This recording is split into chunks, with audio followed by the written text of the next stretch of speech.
Aleluia! O Senhor é maravilhoso, o Senhor é grandioso, o Senhor é imutável, o Senhor ainda é o mesmo, o Senhor nunca mudou. Oh, aleluia, Pai, obrigado, Pai, porque temos confiança no Senhor e na Tua palavra nessa noite, porque o Senhor é o mesmo, o que o Senhor falou é verdade, o que o Senhor prometeu vai acontecer. Oh, aleluia, obrigado, Pai, porque passarão céus e terra, mas a Tua palavra não vai mudar. Aquilo que o Senhor disse a meu e seu respeito vai acontecer. Oh, aleluia. Oh, Senhor, nós te amamos, nós te adoramos nessa noite. Nós reconhecemos a Tua presença em nossas vidas, reconhecemos a Tua presença nesse lugar. Oh, obrigado, Pai, pela unção do Espírito que está disponível nesta noite. Unção disponível para quebrar julgos, para pôr em liberdade os cativos, para curar os enfermos, para abrir os olhos espirituais, os olhos naturais. Oh, obrigado, Pai, obrigado, Senhor. Oh,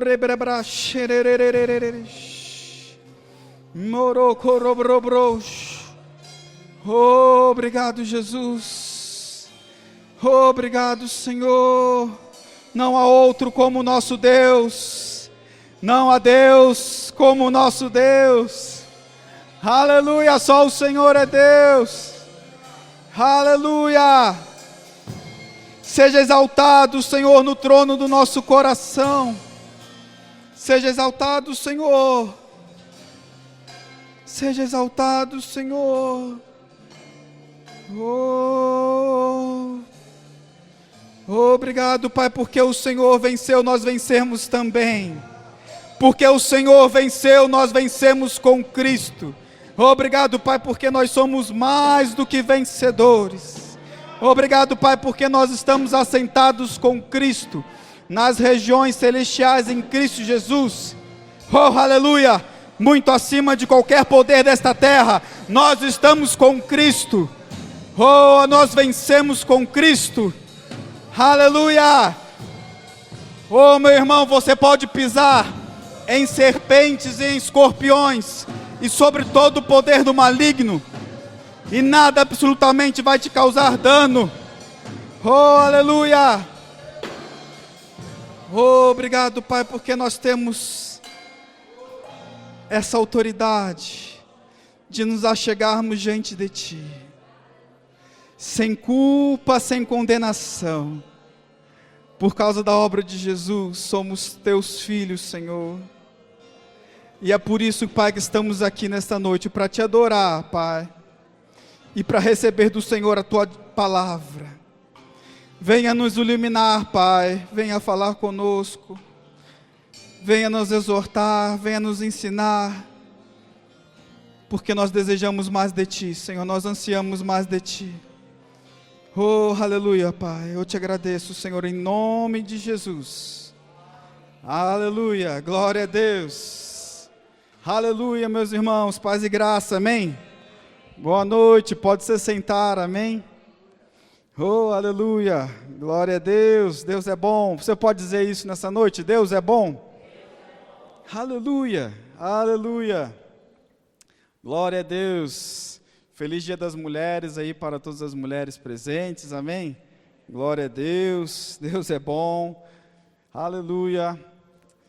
Oh, aleluia. Queridos, temos tantos motivos para nos alegrar em Deus, não é verdade? Começamos nesse culto nos alegrando, e é verdade, queridos, temos tantos motivos, queridos, nós temos a palavra, nós temos o Espírito, nós temos a unção que está sobre nós, e ela permanece em nós, amém? Aleluia, a unção permanece sobre sua vida, amém, queridos? Aleluia, o Senhor não te deixa, Ele está sempre contigo, amém? Aleluia, glória a Deus. Nossa mesa de som está de volta, glória a Deus. Primeiro culto com ela, após algumas semanas, aí, várias semanas sem ela, e faz falta, né? Glória a Deus por isso, aleluia. Aleluia. Sabe, queridos, eu estava pensando, refletindo um pouco nesses últimos dias, e hoje já estou com quase 42 anos, faço 42 anos em abril, e depois dos 40 anos a gente percebe que a vida passa muito rápido, né? Quem tem mais de 40 anos aqui? Então, queridos, a gente podia parar de contar, né? Vamos combinar isso, né? Depois dos 40 a gente não conta mais, tá bom? Só falar 40 a mais, está tudo certo. Então, queridos, a gente percebe como que a vida passa rápido, né? Parece que foi outro dia que eu era uma criança e estava brincando com os meus irmãos, lá na casa dos meus pais. Parece que foi outro dia que eu entrei na universidade, e isso já fazem 24 anos. Parece que foi outro dia que eu conheci a Karen, e isso já tem 22 anos. Né, queridos? O tempo passa rápido demais. E isso me fez pensar, queridos, que mesmo que o Senhor Jesus não volte nessa geração, mesmo que o arrebatamento não ocorra agora, queridos, você concorda comigo que a vida é muito rápida? E eu já cheguei nos 40, né? E parece que para chegar nos 80 é mais rápido do que para chegar nos 40. Parece que o acelerador agora é mais rápido. Então, queridos, seja pelo arrebatamento, ou seja porque a vida é curta, né? Nós aqui vivemos até os 80, até 100 anos. E, queridos, passa muito rápido. Então, seja pela minha morte, ou seja pela sua morte. Estou falando que ninguém vai morrer não, tá bom, queridos? Mas seja pelo nosso falecimento, ou seja pelo arrebatamento, nós vamos nos encontrar com o Senhor muito em breve. Você concorda comigo? Aleluia. E eu estava pensando nisso, queridos, e sinceramente despertou em mim um temor maior. Né? Primeiro porque eu sei que Jesus está voltando. Eu tenho convicção disso, amém? E segundo, que mesmo que ele não volte na minha geração, eu vou encontrar com ele muito em breve. Então, muito em breve, queridos, nós vamos nos encontrar com o Senhor e nós vamos ter que prestar contas ao Senhor, amém? Sim ou não? Está comigo? Você concorda comigo? Não é verdade, pastor? Não parece que foi ontem que o senhor era uma criança? Passa muito rápido, queridos, passa muito rápido. Né? Então, seja de um jeito ou seja de outro, nós vamos nos encontrar com o Senhor. E a pergunta que o Senhor colocou no meu coração, para mim e para a igreja: você está pronto para se encontrar com o Senhor? Pode anotar o título aí da ministração, amém? Você está pronto para se encontrar com o Senhor? Essa é uma pergunta que só você mesmo pode responder. Né? Cada um de nós temos que dar conta da nossa própria vida. E aí, queridos,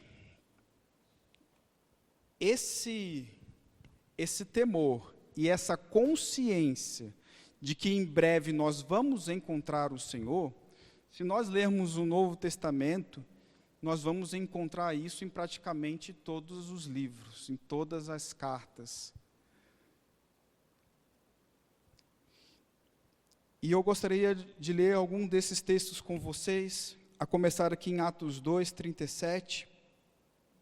Atos 2, 37. Atos 2 nós sabemos que é o capítulo onde a igreja primitiva foi revestida pelo Espírito Santo, foi batizada com fogo, o povo começou a falar em outras línguas, tinha lá judeus de todas as partes, e cada um conseguiu se entender, né? Ou cada um se ouvia na sua própria língua.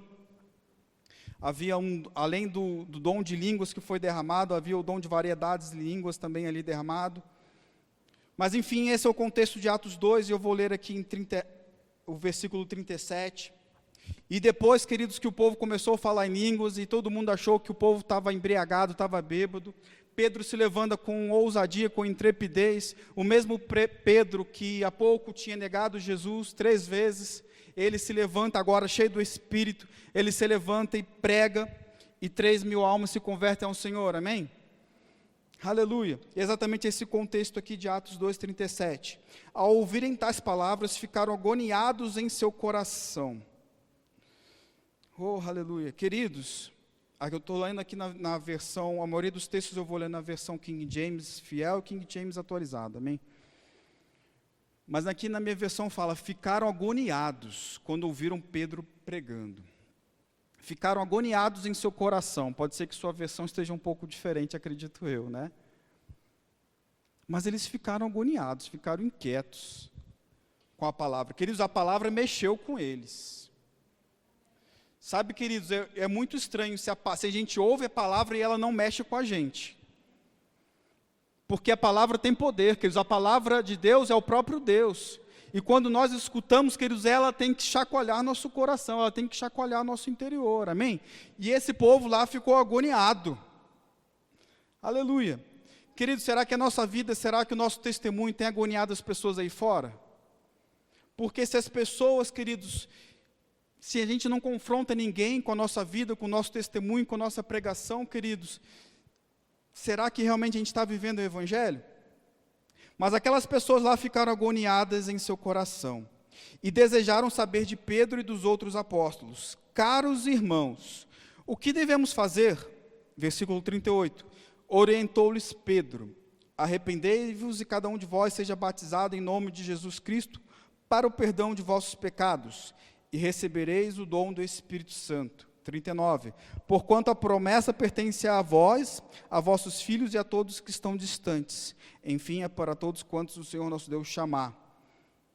Vamos pular aqui para 41 para ganhar tempo. Assim, todos quanto aceitaram a sua palavra foram batizados. E naquele mesmo dia juntaram-se a ele cerca de 3.000 pessoas. E eles perseveravam no ensino dos apóstolos, na comunhão, no partir do pão e nas orações. 43. Presta atenção. E na alma de cada pessoa havia pleno temor. Diga comigo, temor. E muitos feitos extraordinários e sinais maravilhosos eram realizados pelos apóstolos. Oh, aleluia. Queridos, esse é um texto realmente que eu aprecio bastante, que eu gosto desde o início da minha conversão. E por muito tempo, queridos, eu foquei mais no versículo 42, que fala que eles perseveravam no ensino dos apóstolos, na comunhão e no partir do pão e nas orações. E eu ficava encantado deles vivendo em comunhão, tendo tudo em comum. E isso é maravilhoso, isso é de Deus, isso faz parte do Evangelho. Amém, queridos? Mas sabe, queridos, parece que a gente fechou os olhos para o versículo 43. E no versículo 43 fala que cada um deles tinha pleno temor. Na minha versão coloca essa palavra antes. Pleno temor. A gente sempre lembra que na igreja primitiva havia comunhão. A gente sempre lembra que eles repartiam tudo. Mas dificilmente a gente lembra que eles tinham temor. Cada um deles tinha temor. E é exatamente nesse versículo 43, queridos, que fala por que eles tinham temor, por que eles viviam em unidade, por que eles tinham temor. Muitos feitos extraordinários e sinais maravilhosos eram realizados pelos apóstolos. Então, sabe, queridos, a gente, de fato, faz parte do Evangelho viver em unidade, viver em comunhão, mas faz parte do Evangelho também ter temor a Deus. Faz parte do Evangelho também ter temor à palavra. Amém?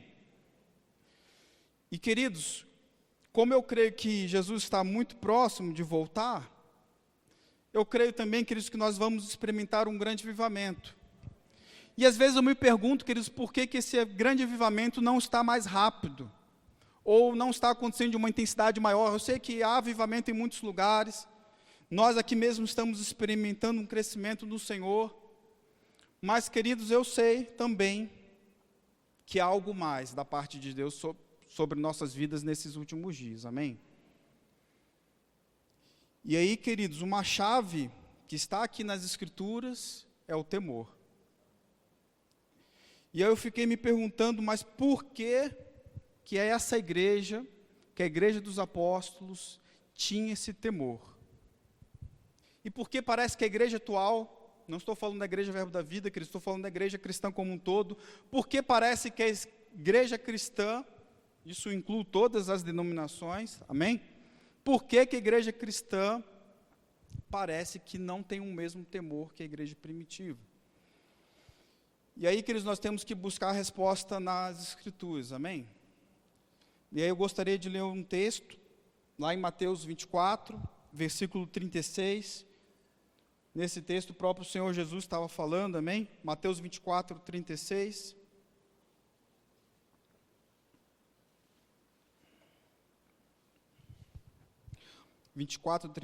Entretanto, a respeito daquele dia e hora, ninguém sabe, nem os anjos dos céus, nem o Filho, senão exclusivamente o Pai.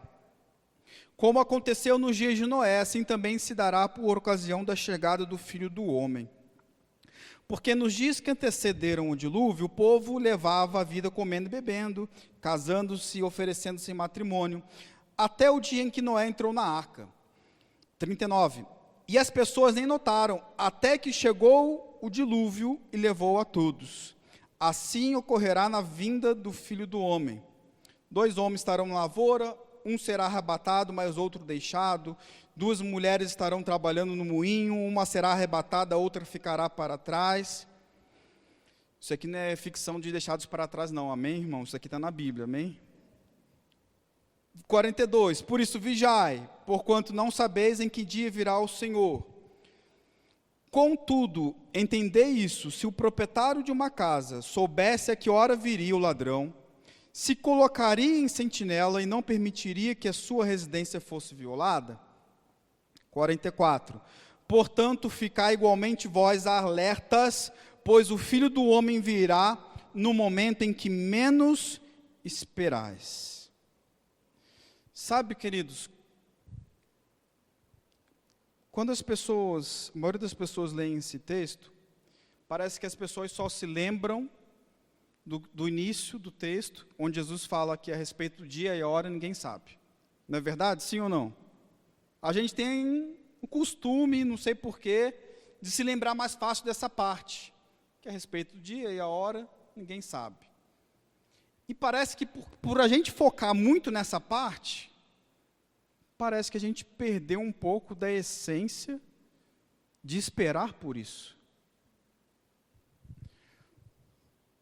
Mas, querido, Jesus falou que a respeito do dia e a hora ninguém sabe, não era para a gente ficar vivendo uma vida leviana, amém? Ele falou isso, queridos, que era para a gente ficar atento, porque poderia ser a qualquer momento. O intuito de Jesus, aqui foi Jesus falando, amém, queridos? O intuito de Jesus falar que ninguém sabe o dia e a hora, não é para a gente ficar vivendo uma vida relaxada de qualquer forma. O intuito dele falar isso, queridos, é porque a gente tem que ficar alerta, como ele falou no 44. Porque pode acontecer quando a gente menos espera.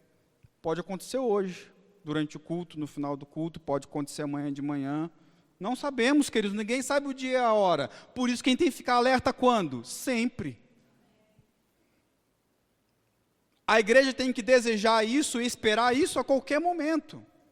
E, queridos, nós vemos nas Escrituras, no Novo Testamento, na Nova Aliança, nós vemos, queridos, vários e vários relatos dos apóstolos, dos autores, das cartas, falando, relatando, que de fato, fica muito bem demonstrado, queridos, e a gente poderia ficar a noite inteira vendo versículos, a gente vai ver alguns aqui, mas a gente poderia ficar a noite inteira vendo versículos que mostram, provam, que a igreja dos apóstolos esperavam que o Senhor voltasse a qualquer momento. Eles tinham essa expectativa, queridos. E eu não sei porquê, queridos, parece que nos anos 2000, que quando eu me converti, início dos anos 2000, eu ouvia bem mais falar sobre que Jesus está voltando do que agora. Você tem essa mesma impressão? Quem tem mais de 40 anos aí, talvez possa comprovar isso. Queridos, por que isso se esfriou, queridos? Não era para ter se esfriado. Talvez tenha se esfriado porque muitos esperavam que Jesus voltasse nos anos 2000. E ele acabou não voltando, né? Mas, queridos, acabamos de ler que a respeito do dia e a hora ninguém sabe. Então, não faz sentido colocar a expectativa no ano 2000, no ano 2033, não faz sentido colocar expectativa no calendário humano.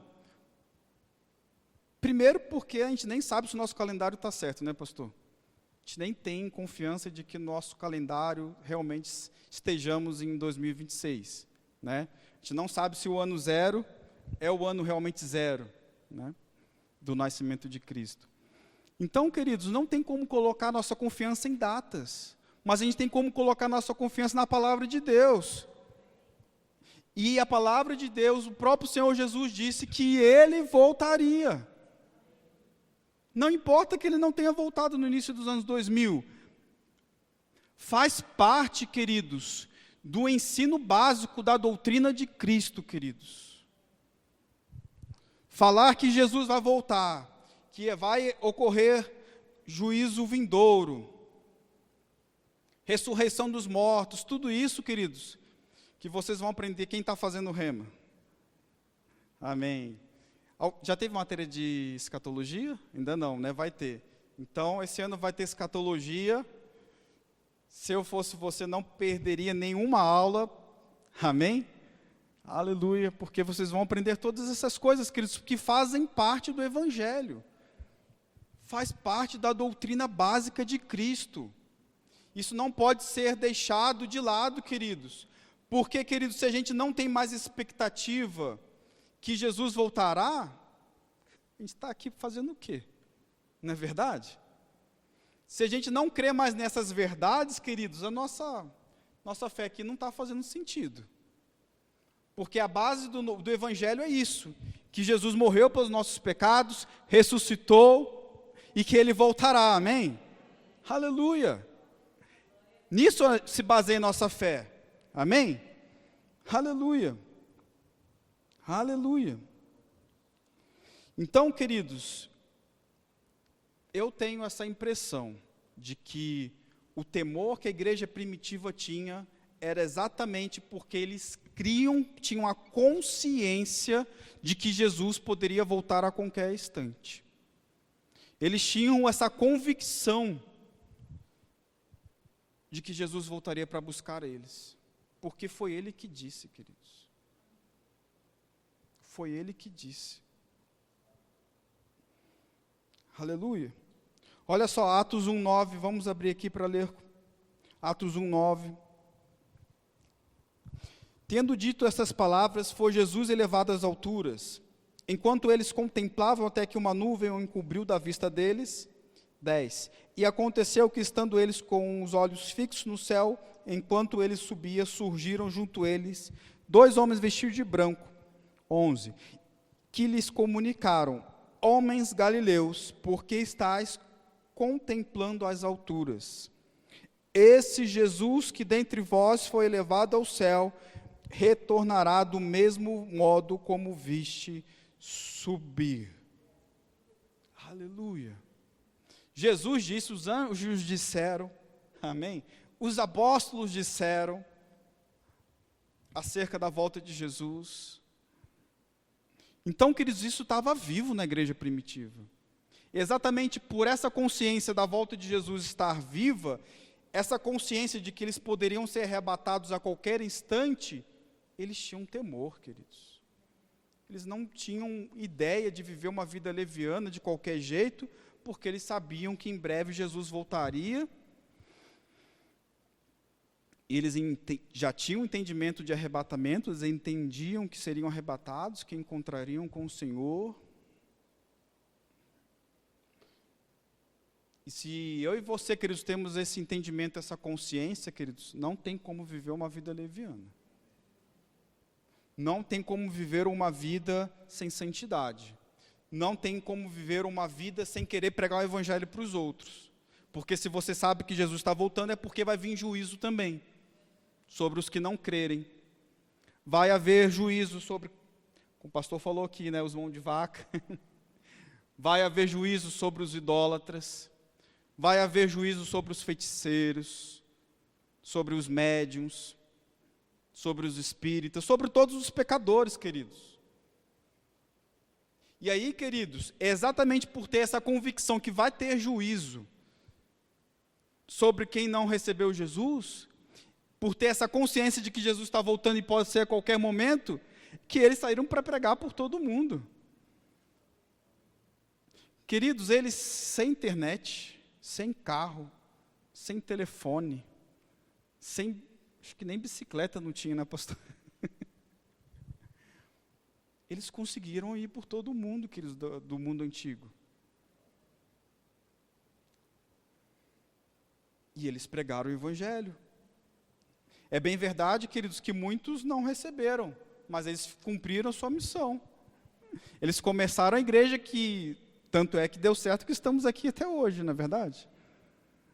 Então o projeto deu certo, queridos. O projeto é de Deus, amém? Não tem como dar errado. Aleluia. Mas, queridos, o fogo que motiva eu e você a vivermos uma vida santa, a querer pregar o evangelho, a esperar o Senhor, é exatamente essa convicção de que Jesus está voltando e de que o nosso tempo está acabando. Como eu disse, nosso tempo está acabando, seja pela morte, ou seja pelo arrebatamento, mas nosso tempo está acabando e a vida passa rápido, queridos. Amém? Vamos abrir também lá em 1 Tessalonicenses 1:9. 1 Tessalonicenses 1:9. Vamos ver alguns textos que mostram que realmente a igreja primitiva esperava o retorno do Senhor. Chegaram aí? Porque todos eles relatam de que maneira fomos recebidos por vós e de que maneira vos convertestes dos ídolos para servirdes ao Deus vivo e verdadeiro. Versículo 10. Enquanto aguardais do céu seu Filho, a quem ele ressuscitou dentre os mortos, Jesus, que nos livra da ira que certamente virá. Aleluia. Então, queridos, Paulo está falando aqui, queridos, sobre os irmãos que se converteram ao Senhor, deixaram os ídolos e que já estavam aguardando o Filho vir no céu. Que já estavam aguardando, queridos, Jesus que iria livrar eles da ira vindoura. Queridos, se a gente não tem essa expectativa, se a gente não tem essa fé, essa esperança de que Jesus virá nos buscar para nos livrar da ira vindoura, queridos, eu não entendi ainda qual que é a base do Evangelho. Amém?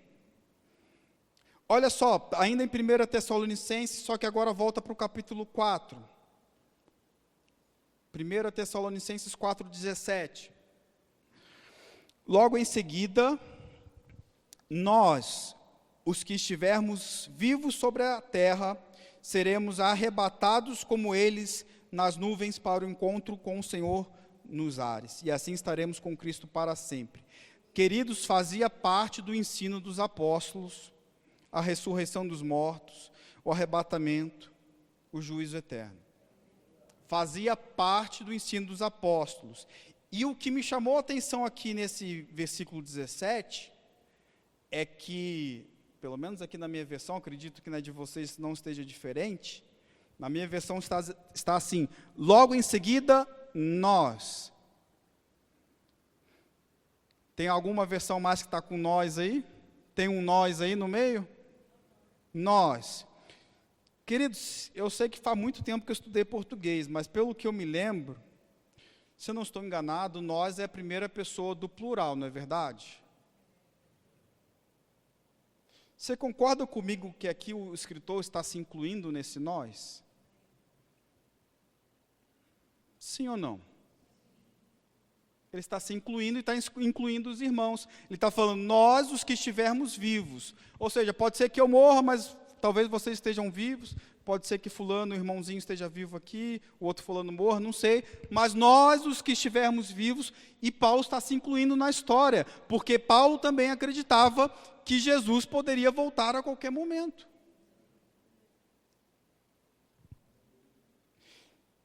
Se ele não considerasse isso, queridos, ele não ia falar nós, ele ia falar vocês, eles, qualquer outro pronome do plural que não seja nós. Sim ou não?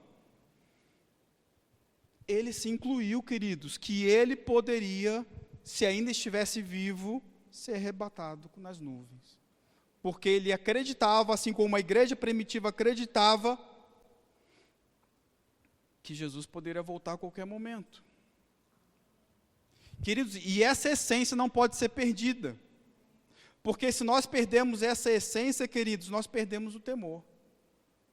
Nós perdemos a pegada espiritual de seguir o Senhor, de querer fazer a sua vontade, de seguir os seus planos e propósitos para as nossas vidas. Nós perdemos a pegada, inclusive, de ter uma fé ativa. Porque se Jesus não vai voltar, se Ele não vai livrar a gente da ira vindoura, queridos, então tanto faz como tanto fez. E infelizmente, queridos, muitos acreditam, muitos cristãos, eu não estou falando de gente do mundo não, muitos cristãos já estão se esquecendo da volta do Senhor. Já estão se esquecendo do arrebatamento, muitos já nem acreditam mais nessas coisas. E queridos,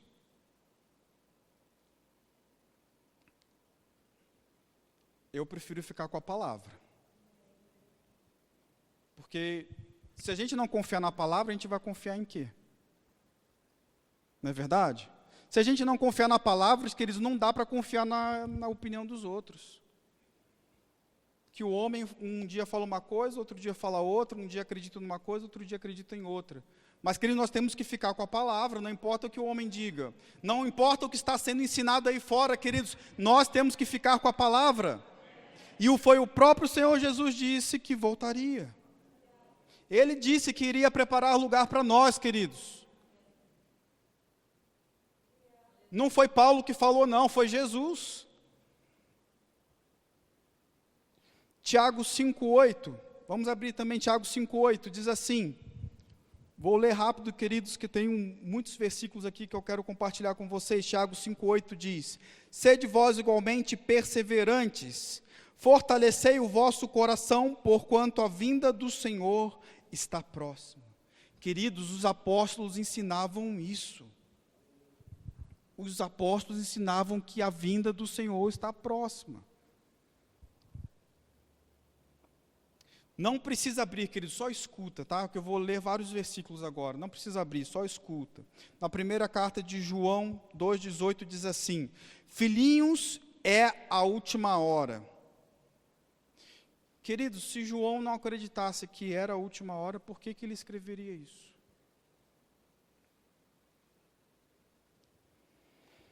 Primeira Coríntios 7,29. Irmãos, o que desejo vos saber e entender é o que o tempo se abrevia sobremaneira. 1 Pedro 4,7 diz assim, ora, está muito próximo o fim de todas as coisas, portanto, tende bom senso e vigiai em oração. Apocalipse 22:12, eis que venho sem demora, e trago comigo o galardão que tenho para premiar cada um segundo as suas obras. Aleluia. Aleluia. E queridos, eu acho que a gente poderia, como eu disse, ficar a noite toda aqui lendo versículos que mostram, provam que a igreja esperava realmente a volta do Senhor. Mas abre comigo lá agora em 2 Coríntios 5:10. Abre comigo lá, 2 Coríntios 5:10.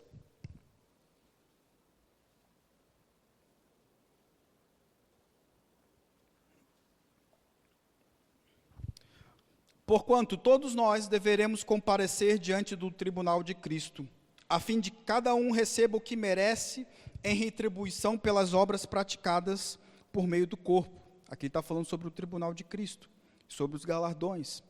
Quer seja o bem, quer seja o mal. 11.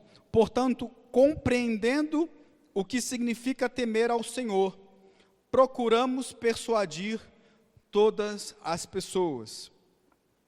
Aleluia. Vou repetir aqui na minha versão. Portanto, compreendendo o que significa temer ao Senhor, procuramos persuadir todas as pessoas. Talvez sua versão esteja escrita de uma outra forma, mas o significado é o mesmo, queridos. Por causa do temor do Senhor, os cristãos daquela época, os cristãos da igreja dos apóstolos, da igreja primitiva, procuravam persuadir todas as pessoas, porque eles tinham temor a Deus. E porque eles tinham temor a Deus, queridos, porque eles sabiam que Jesus voltaria. E eles passaram um tempo suficiente com o Senhor para saber que o que ele falava era verdade. Então, queridos, a igreja apostólica, ela vivia essa expectativa constante da volta de Jesus. E isso influenciava na vida cotidiana da igreja. Primeiro, havia temor, como nós lemos lá em Atos 2. Havia temor, havia unidade. Havia sinais, maravilhas e milagres manifestos, queridos, porque havia temor do Senhor. E esse temor, queridos, gerava um sentimento e um desejo de vigilância contínua, de santidade, de crescimento no Senhor, no conhecimento do Senhor. E, queridos, quando a gente entende essas coisas e pratica, a gente deixa de se importar tanto com a nossa própria vida. A gente deixa de ser tão egocêntrico. A gente deixa de se preocupar tanto conosco, com os nossos próprios problemas. Foi o próprio Senhor Jesus que disse que quem quisesse seguir Ele teria que negar a sua vida. Sim ou não? Pode prestar atenção, queridos. Crentes que creem na volta de Jesus, queridos, são crentes que não focam na sua própria vida como preciosa. Mas, queridos, pessoas que não creem, crentes e não crentes, que não creem em nada disso, queridos, são pessoas egocêntricas, egoístas, gananciosas, mais amantes dos prazeres, mais amantes do dinheiro. Por quê, queridos? Porque não tem temor. Porque não tem fé, não tem esperança na volta do Senhor. Porque todo mundo, querido, seja crente ou não, todo mundo sabe que um dia as coisas podem ir no mundo e dar de mal a pior, sim ou não? Se as pessoas não se preocupassem com isso, os milionários e bilionários dessa terra não iam fazer banque aí toda hora, né? Então, queridos, intuitivamente ou não, espiritualmente ou não, todo mundo tem esse sentimento que precisa de autoproteção. Acontece que, queridos, que quando nós cremos que Jesus é a nossa proteção, que Jesus que nos livrará da ira vindoura, aleluia, queridos, quando nós cremos nisso, nós ficamos tranquilos. Nós paramos de nos preocupar com a nossa própria vida e investimos mais na vida dos outros. Mas, queridos, quando você não tem essa fé, essa esperança, você vai fazer de tudo para acumular o máximo possível para conseguir proteger a sua família. Conseguir defender a sua própria vida e seus entes queridos, que é o que importa. Queridos, quem crê na volta do Senhor vai ter perseverança nas tribulações.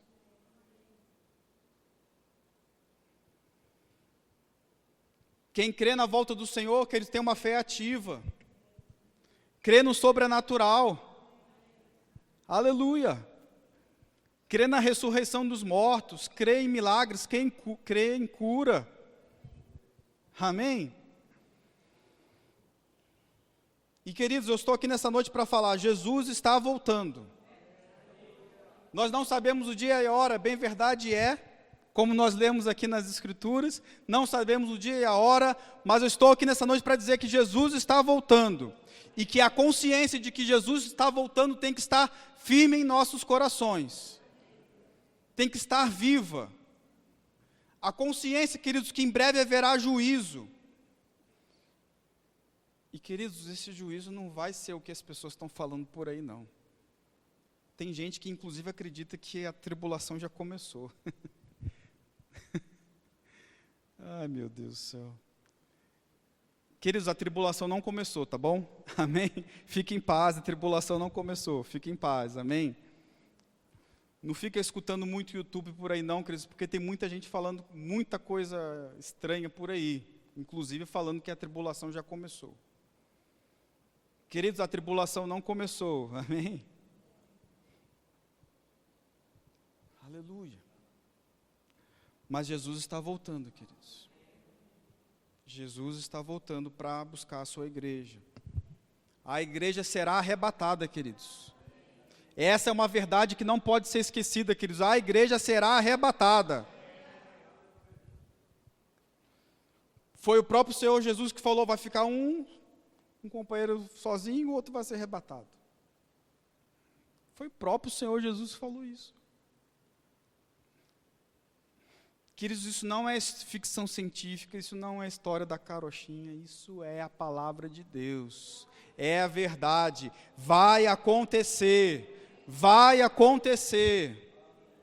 aleluia, vai acontecer, queridos, e nós somos essa geração, queridos, que estamos preparando a volta do Senhor, da mesma forma que João Batista preparou a primeira vinda, queridos, nós estamos preparando a segunda vinda, a igreja do Senhor, nesses últimos dias, está preparando a volta do Senhor, queridos. É para isso que nós estamos aqui.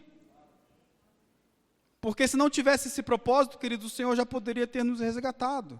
Mas nós estamos aqui, queridos, para desfazer as obras do diabo. Nós estamos aqui para pregar o Evangelho a toda criatura.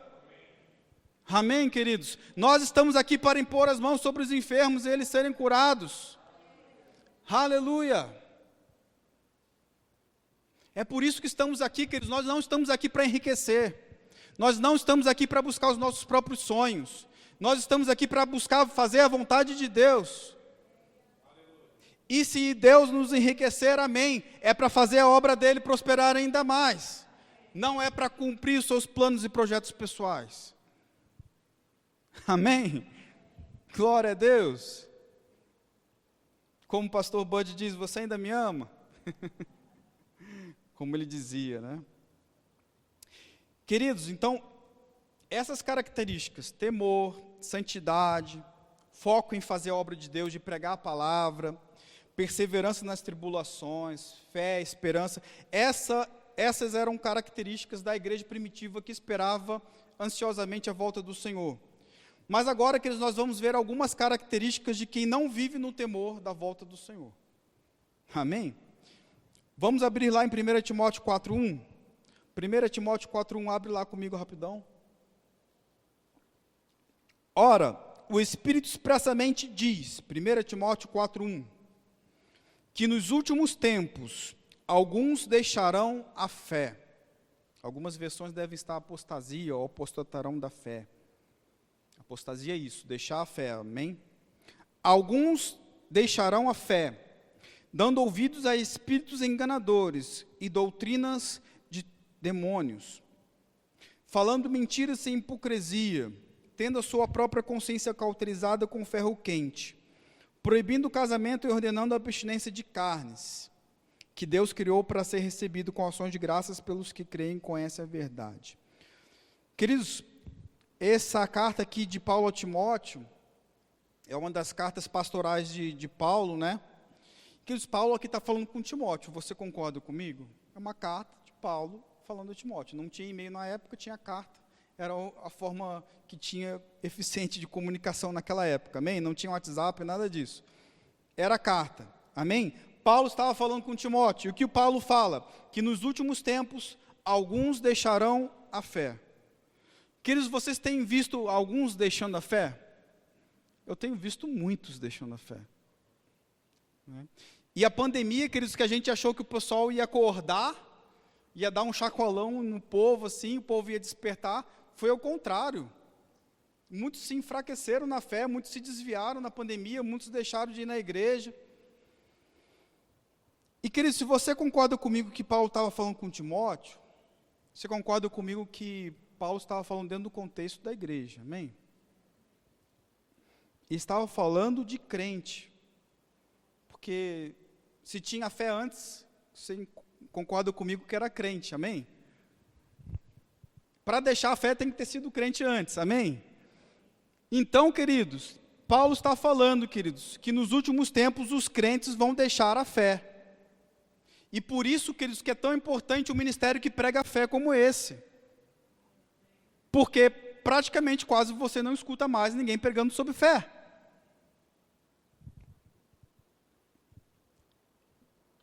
E Paulo já tinha advertido que isso ia acontecer. Alguns deixarão a fé, dando ouvidos a espíritos enganadores e doutrinas de demônios. Queridos, quantas seitas que nós temos hoje. Quantos enganos que nós temos hoje. Daria para listar um monte de nome aqui de seita, de engano que nós temos hoje. E, queridos, quantos enganos tem dentro da própria igreja. E a palavra engano, queridos, nos dá a ideia de algo que parece que é verdade, mas não é. Parece verdade. Tem um jeito de verdade, mas não é. É mentira do diabo, é doutrina de demônio. E, queridos, tem muitos enganos na igreja. Enganos como esses de que o batismo no Espírito Santo não existe mais, que os dons de curar foi apenas na época dos apóstolos, doutrinas que falam que não tem ressurreição dos mortos, que não vai ter arrebatamento, que não vai ter tribulação. Muito crente hoje não acredita mais em tribulação. Doutrinas de demônios. Isso estou falando dos enganos dentro da igreja. Tem os enganos fora da igreja também, né? Tantas seitas que nós temos por aí. Amém, queridos? E é interessante que Paulo fala, inclusive, aqui proibindo o casamento, né? E ordenando a abstinência de carnes. Tem algumas vertentes aí que falam que não pode comer carne, né, pessoal? Na minha versão aqui está abstinência de carnes. Talvez na sua versão seja abstinência de alimentos.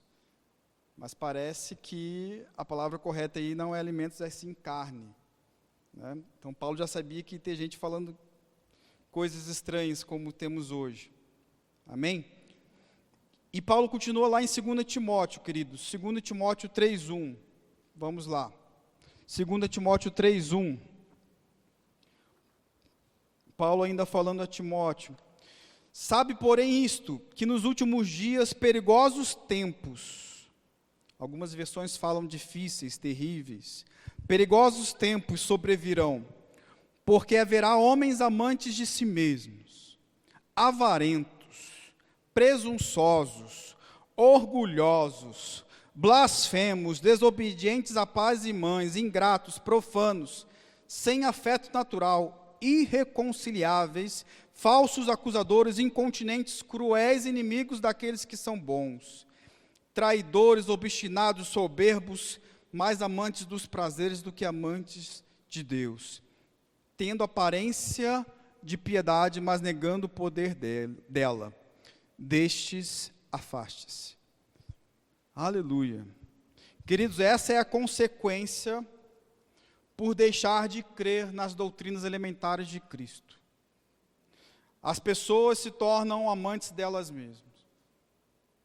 As pessoas se tornam egoístas, amantes de si mesmos, mais amantes dos prazeres do que amantes de Deus. Avarentos, né? O pastor Sérgio falou aqui, os gananciosos, os mão de vaca, os presunçosos, aqui na minha versão fala presunçosos. Sabe o que é presunção, queridos? É aquela pessoa que se acha muito. Aquela pessoa que acha que ela consegue resolver tudo na vida dela por ela mesma. Esse é o cara presunçoso. É aquele cara que não depende de nada, muito menos de Deus. Esse é o cara presunçoso. Orgulhoso. Quem que é o cara orgulhoso? É o cara soberbo. Que também acha que não precisa de ninguém. E por aí vai, queridos. Blasfemos, desobedientes, ingratos, profanos, tal. Queridos, essa é a consequência de quando deixamos de crer nas doutrinas elementares de Cristo. Essa é a consequência de quando perdemos o temor do Senhor. Essa é a consequência de quando deixamos de acreditar que Jesus voltará.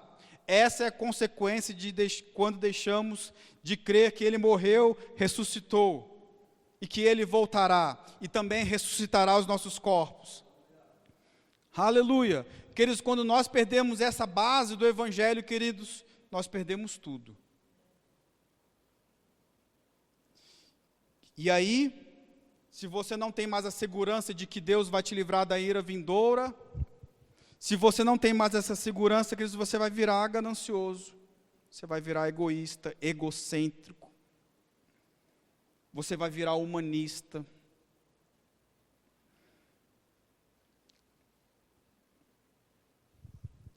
E é exatamente isso que o anticristo será, não é? O anticristo vai apresentar exatamente uma religião humanista, voltada no homem, para o homem, pelo homem, para satisfazer o homem. Enquanto, queridos, o Evangelho fala que nós temos que negar a nós mesmos, entregar nossa vida ao Senhor, negar a nós mesmos. E quando nós entendemos isso, queridos, que Jesus está voltando, a gente sabe que está tudo certo, está tudo bem, nós seremos arrebatados, nós estamos protegidos pelo Senhor, e é exatamente por isso, porque eu tenho essa confiança que eu posso me dedicar na obra do Senhor. Porque se você não tiver essa confiança, queridos, você não vai se dedicar à obra do Senhor. Você pode até vir no culto de domingo, mas se você não tem essa confiança, queridos, você vai querer buscar fazer as coisas com a sua própria força, buscar o sustento da sua família com a sua própria força, buscar a proteção com a sua própria força, e vai acabar caindo nesse mesmo evangelho humanista que Paulo está advertindo Timóteo aqui. Paulo já sabia que esse evangelho humanista viria nos últimos dias. Paulo fala, tempos perigosos, tempos terríveis, tempos difíceis. Paulo já sabia o que iria acontecer. Paulo já sabia que o que seria pregado hoje.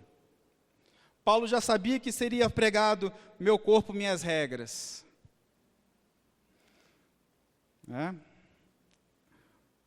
Paulo já sabia, queridos, no Espírito ele já sabia.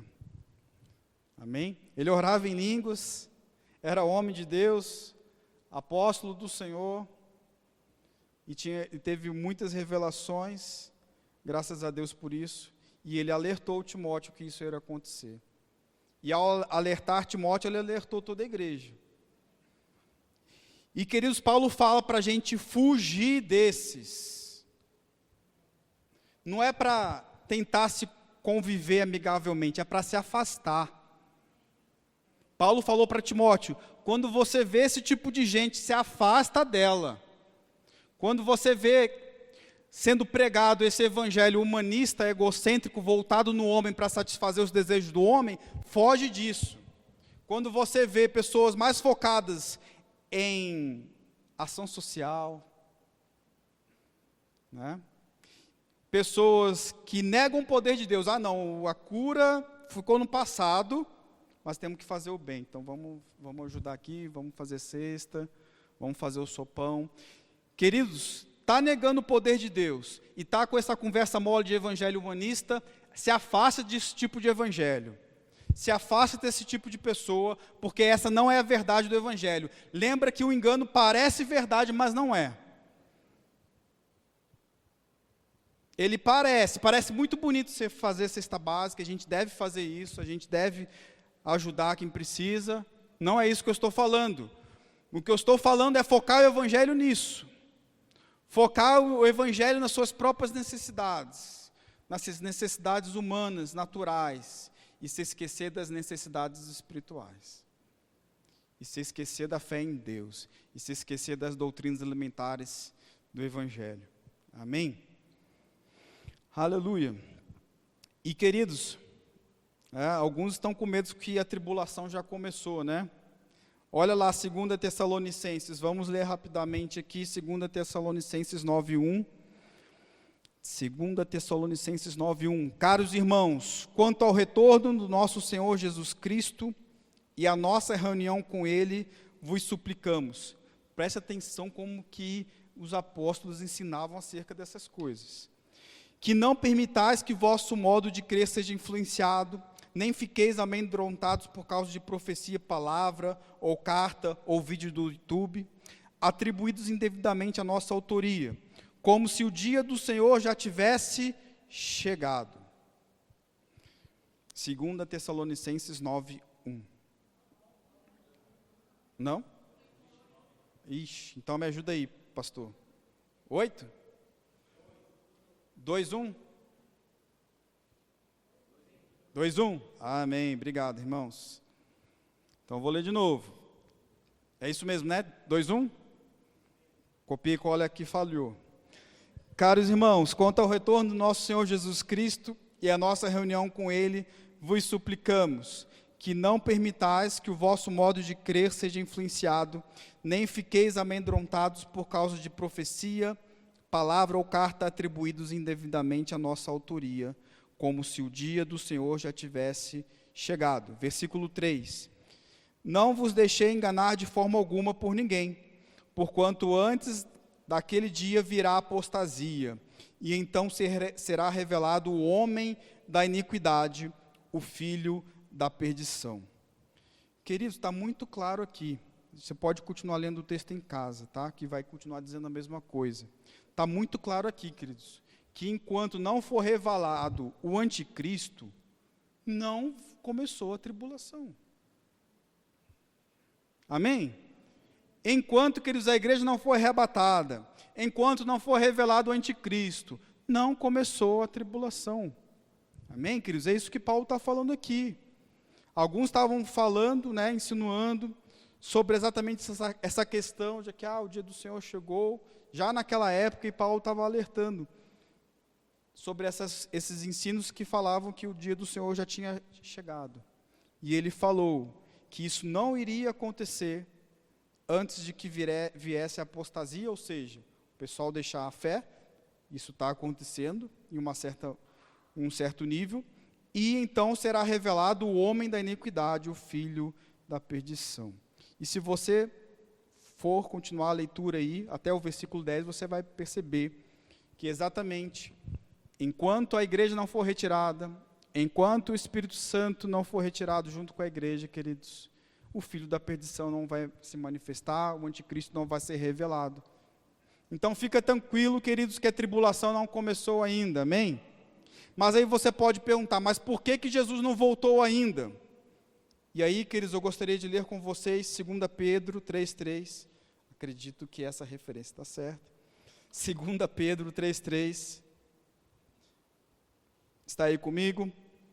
Antes de tudo, considerai atentamente que nos últimos dias surgirão escarnecedores, anunciando suas zombarias e seguindo suas próprias paixões. Eles proclamarão o que aconteceu com a promessa da sua vinda. Ora, desde que os antepassados morreram, tudo continua como desde o princípio da criação. 5. No entanto, deliberadamente, eles não reconhecem que desde a antiguidade, por intermédio da palavra de Deus, foram criados os céus e a terra, e esta foi formada da água, e por meio da água, foi pelas águas que o mundo daquela época foi submerso e destruído. Ora, por intermédio da mesma palavra, os céus e a terra que hoje existem, também preparados para o fogo, reservados para o dia do juízo e para a destruição dos ímpios. Versículo 8, presta atenção aqui. Contudo, amados, há um princípio que não deveis esquecer, que para o Senhor um dia é como 1000 anos, e 1000 anos é como um dia. O Senhor não se atrasa em cumprir a sua promessa. Ei, igreja, o Senhor não se atrasou. O Senhor não está atrasado. Ele está no tempo certo. E Ele virá, queridos, no tempo certo. Amém? Ele não se esqueceu, Ele não está atrasado. O relógio dele não perdeu a bateria. Ele sabe a hora certa de vir. E cabe a nós, queridos, estar esperando. Aleluia! O Senhor não se atrasa em cumprir a sua promessa, como julgam alguns. Pelo contrário, Ele é extremamente paciente para convosco, e não quer que ninguém pereça, mas que todos cheguem ao arrependimento. Queridos, a vontade de Deus é que todos sejam salvos. e cheguem ao pleno conhecimento da verdade.